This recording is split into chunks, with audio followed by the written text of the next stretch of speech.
here in Jupiter, Florida.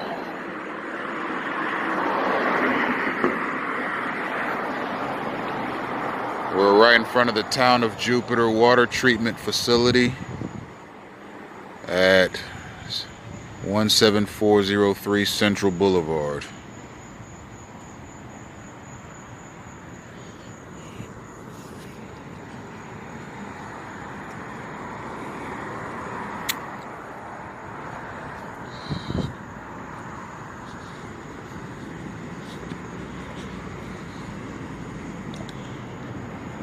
There's some synchronized space crowding right here. Again, a targeted individual's footsteps are timed. His direction is noted. And there are other factors that are taken into consideration when obstructing a targeted individual's space. Those are not coincidences. Those are derivations. The minute I come to a crosswalk or driveway, there just happens to be a car approaching. That is a psychological obstruction that is meant to destabilize my sense of personal space. And notice how these cars always appear right as I'm getting to the intersection. Not back there at the water treatment facility, but as I come to the intersection, that's when the cars come. They're trying to desensitize me to cars, namely 2, 3, 10,000 pound pieces of metal coming in my general direction at any given time. They're trying to desensitize me to that. That's called desensitization. They do something to you over and over and over and over again until you become numb to it. But they got the wrong guy. This is systematic, synchronized fascism. And what kind of man would I be if I just dropped my arms and said, okay, I accept this? I don't accept it. Gang-stalking is trash. It's garbage and it's worthless. Furthermore, it's misapplied. A person who has the right connections in whatever intelligence, military, law enforcement, or semi-law enforcement elements orchestrate gang stalking. You know, a person can get placed into this for making the wrong enemy. If your enemy has the kind of connections that it takes to put you in a gang stalking campaign, whether or not you've committed a crime or whether or not you have terrorist ties or tendencies. Now, we just saw today where the Virginia Beach massacre victims' names and faces were released to the general public.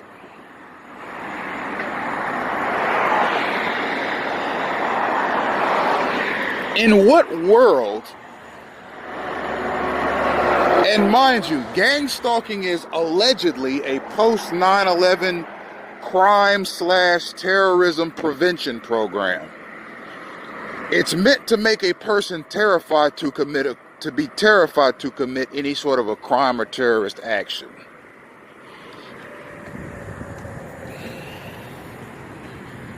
Because of the abundance of police vehicles and semi-law enforcement vehicles, as well as the synchronized obstruction that a targeted individual encounters on a daily basis, it's supposed to make him think he's constantly being watched and constantly being provoked by people who are better than him, that are more noble than him, that are more patriotic than him, that are concerned about public safety. But these are people that are just crusaders that have no idea that they're being used for gang stalking activity. They're just being told to do certain things at certain times, and that's it. The true mechanisms behind gang stalking are mysterious, and they're supposed to be. That's because the orchestrators of gang stalking, namely the principal gang stalkers, don't want it released. They don't want the public to know what's going on. And that's where the fascist element to this garbage comes into play. Similar programs were run in the 60s and 70s, namely MK Ultra by the CIA and COINTELPRO by the FBI. And you can look those programs up online and check them out. As a matter of fact, you can look at them in the CIA and the FBI's own websites. And those were kept secret too for decades. And then they finally released the details of what they were doing to United States citizens to the general public. And that's what's going to happen with gang stalking too. Now here's another instance of synchronized space crowding. Again, notice right as I come to the intersection, I'm at Chasewood and Indiantown. Can't really see that one, but here's Chasewood.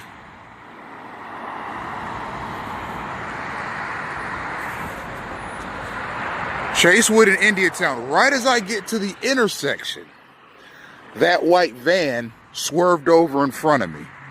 Notice how his cue didn't come when I was 50 feet back or 100 feet back. His cue came to swerve over into the right lane of the next street as I was approaching.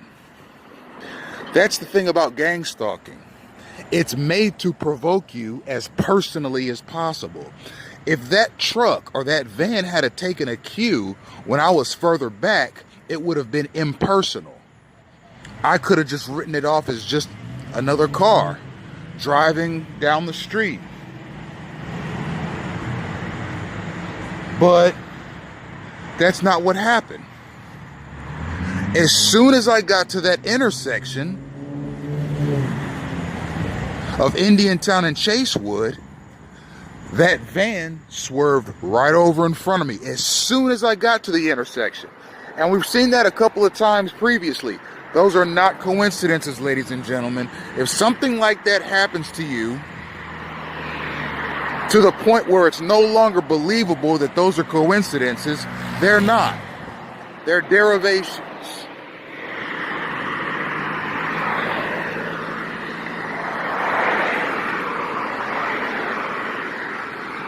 Here's Chasewood Plaza.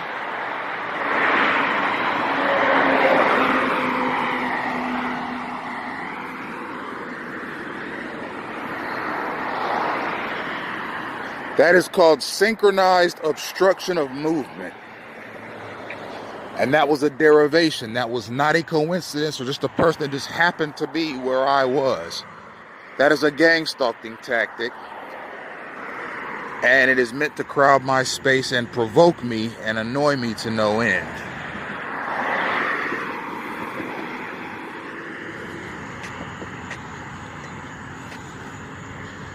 A little bit of street theater there. Again, what are the chances that that kid happens to be skateboarding as I'm walking? Not 20 minutes before, not 20 minutes after, but right as I'm walking and coming up to Bush Road in Indiantown, there's a skateboarder right there to pass me by. Again, you can only see stuff like that so many times before you realize it's a derivation.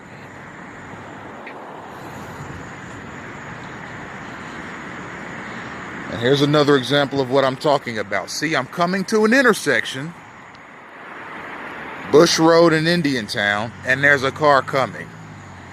Okay, those are meant to do nothing but annoy. Now again, the driver of that vehicle may or may not have known that there was a pedestrian coming.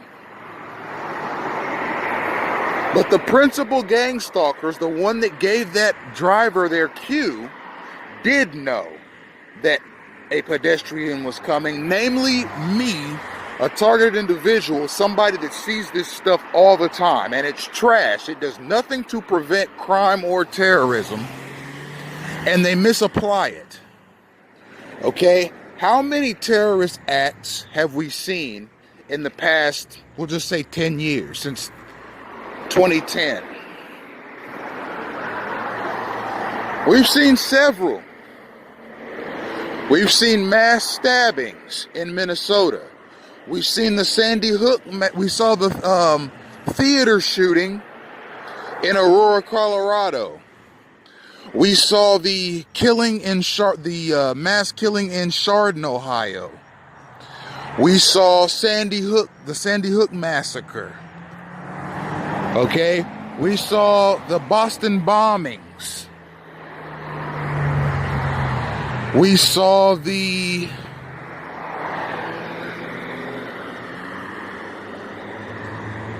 Marjorie Stoneman Douglas killings right here in South Florida. We've seen the Virginia Beach killings just a couple of days ago. This gang stalking mechanism is supposed to be a preventative measure against terrorism and crimes. But it doesn't do anything but invade the privacy of and provoke citizens who are not even likely to commit crimes under any reasonable or credible standards.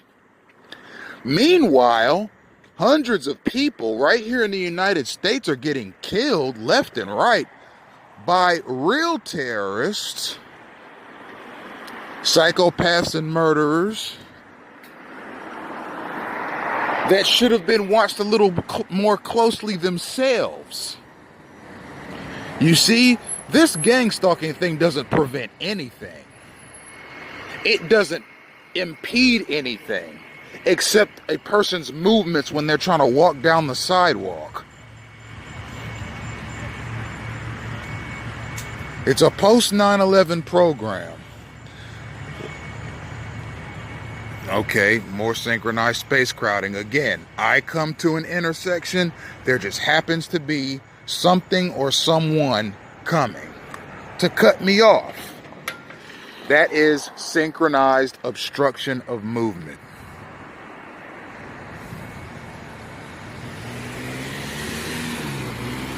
It's not a coincidence. It's not random people just going about their day. It's derived, synchronized behavior. And here's a Jupiter police cruiser right here. As you can see, I am simply walking up the street, and that is all. And I've said it time and time again, where there are public service vehicles, there are free gang stalking examples to be seen. Gang stalkers turn up the heat and are told to take cues around police in case the targeted individual gets resistant. That way the police can apprehend them and the gang stalkers can go about their business confidently.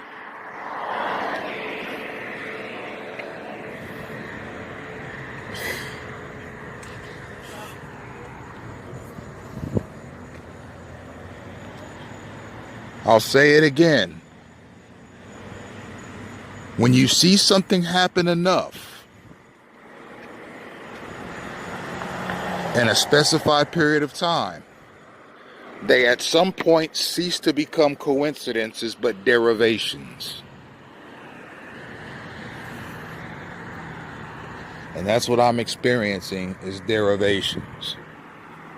This is synchronized harassment brought on because it's, of all the reasons that a person can be put into a gang stalking campaign, a messy divorce, making all the wrong enemies, being a political dissident, being very vocal about a political cause, having an inheritance,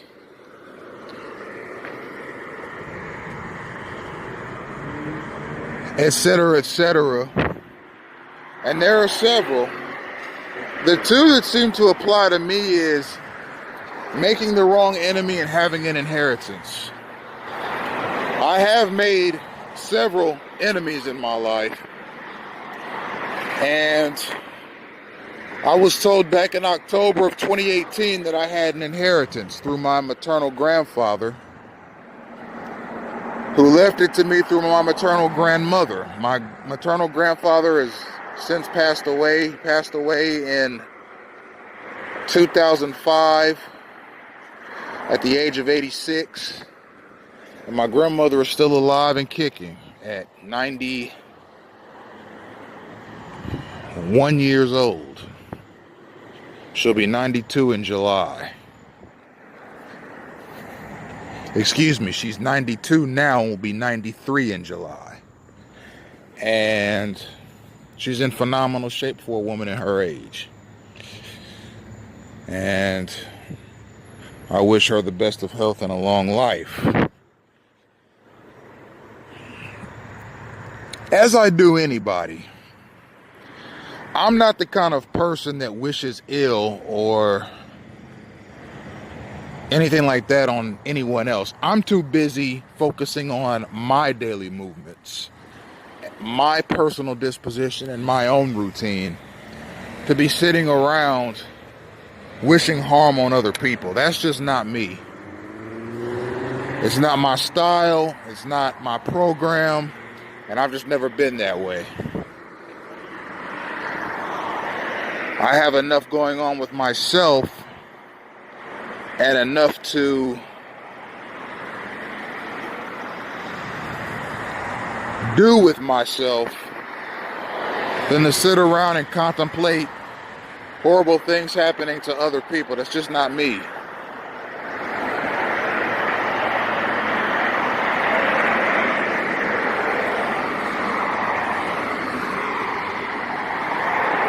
I got 9 minutes of recording time left.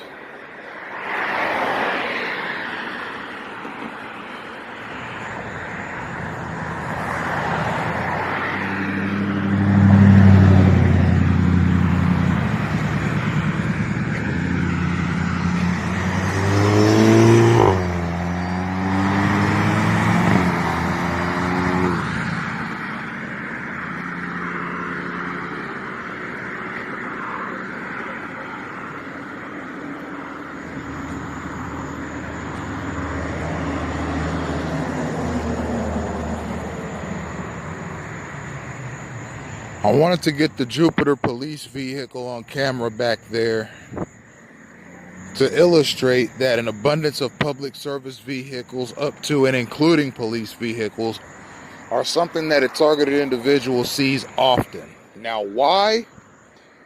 I've speculated as to why that is, but it's difficult to say. I mean, who really knows what causes a person to see the same kind of vehicles over and over? It might have something to do with the stoplights. Maybe the stoplights are being tampered with to where a targeted individual's location in relation to the nearest police cars and other public service vehicles are traveling. For example, if I'm supposed to see a police cruiser on my way to Delaware and Indian Creek, maybe there's a police cruiser a mile back that I may or may not see on my way. No. Let's change it. Let's say that there's a police cruiser 10 miles back that I may or may not see on my way, but the principal gang stalkers, the orchestrators, want me to see that cruiser. They have the kinds of connections and resources to where they can stop lights from turning red when they normally would, to guarantee that I see that police cruiser on my way to this bus stop that I'm going to on Delaware and Indiantown Road.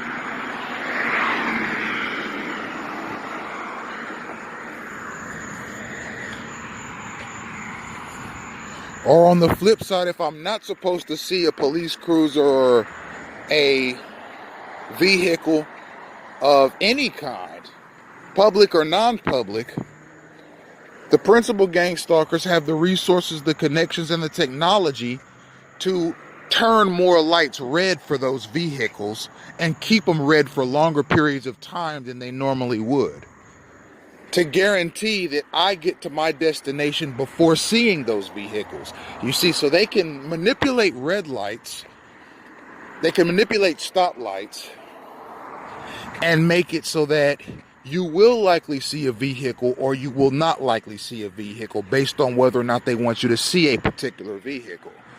But that's the conclusion I've come to, is that it's all in the stoplights and crosswalk lights. Those things can be very easily hacked and tampered with.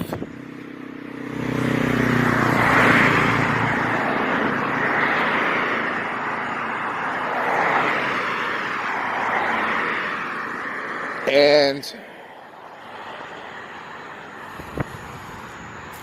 they can be very easily manipulated depending on what the principal gang stalkers want you to see.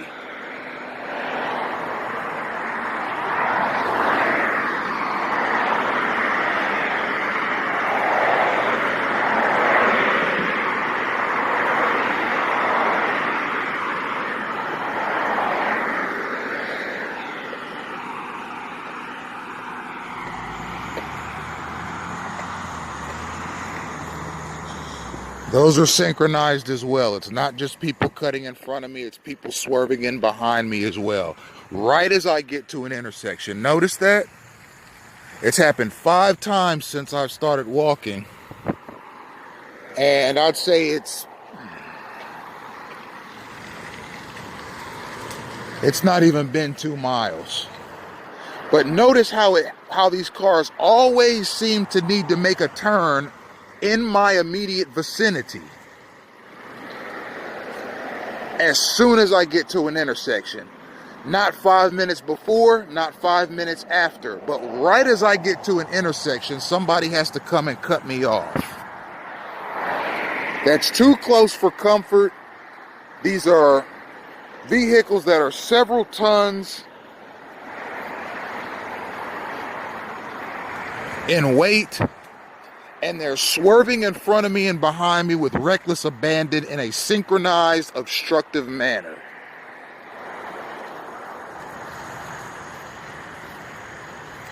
It's annoying, it's dangerous, it's unnecessary, it's illegal. I don't care what military commanders or what Pentagon people or what intelligence officers think that this is a good program. It's not. And it probably snuck through Congress. The taxpayers are definitely paying for gang stalking as an alleged preventative measure for crime and terrorism. But as you can see in the news, it doesn't prevent anything. And did you hear that scream that just came out of that car up yonder? That was street theater. They wanted to see me jump. But nothing they do surprises me, nothing they do scares me. I've seen the depths of human invention with this gang stalking mechanism. It's not even clever or innovative. It's just get a bunch of strangers to do certain gestures and movements and take certain cues based on a targeted person's location and direction. It's Jim Crow 2.0, as I've said. Endless stalking, endless provocation, endless harassment. Just like they used to do in the Jim Crow South to African Americans and Caucasian Americans that supported the African American cause. That's all it is. It's the Knights of the Ku Klux Klan riding again.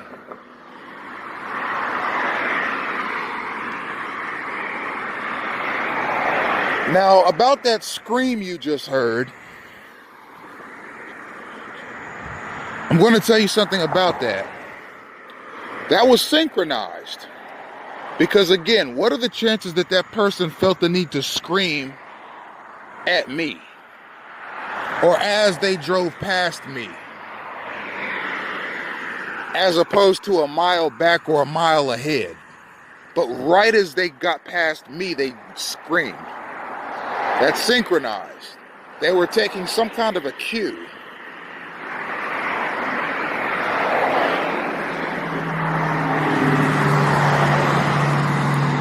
"45 seconds of recording time left.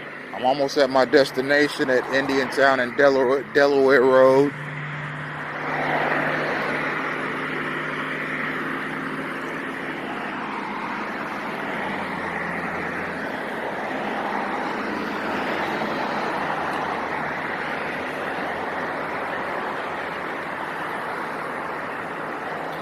It's a shame that this had to happen in Jupiter, Florida. I've always wanted to visit Jupiter, and now that I'm here, I'm really enamored at the town. I like the small town feel. But there was so much gang stalking.